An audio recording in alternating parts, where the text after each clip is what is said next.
আমাদের শখের free fire গেমটা যদি বাংলাদেশ থেকে ব্যান্ড হয়ে যায় তো ভবিষ্যতে কি ঘটতে পারে চলুন সে সম্পর্কে আজকে আলোচনা করি।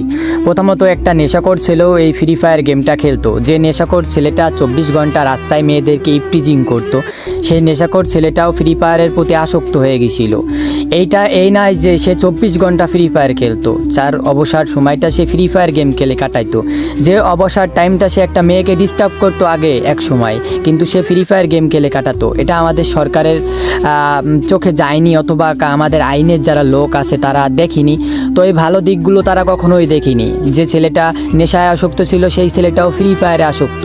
একটা স্টুডেন্ট যেখানে প্রেম করতো, আজে বাজে সম্পর্ক করতো, সেই স্টুডেন্টটাও ভালো হয়ে ফ্রি ফায়ার গেম খেলতো তার অবসর টাইমে। সেটা আমাদের সরকার কখনোই দেখেনি।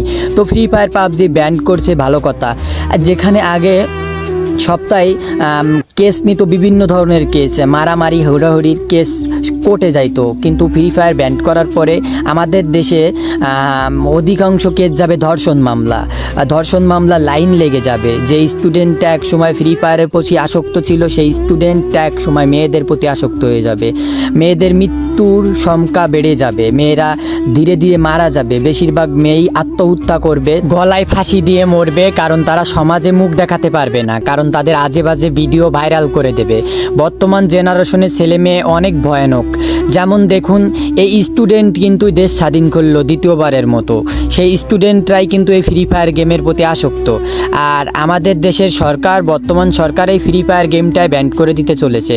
তাইলে এই গেমটা যদি ব্যান করে দেয় তাইলে দেশের পরিস্থিতি কতটা ভয়ঙ্কর হতে পারে এটা তো বোঝাই যাচ্ছে। এটা আমার মুখের কথা না, ভবিষ্যতে ঘটবে। ফ্রি ফায়ার যদি বাংলাদেশ থেকে ব্যান করে দেওয়া হয়, আপনারা দেখবেন আমার কথাগুলো ঠিক মিলে যাবে একদিন।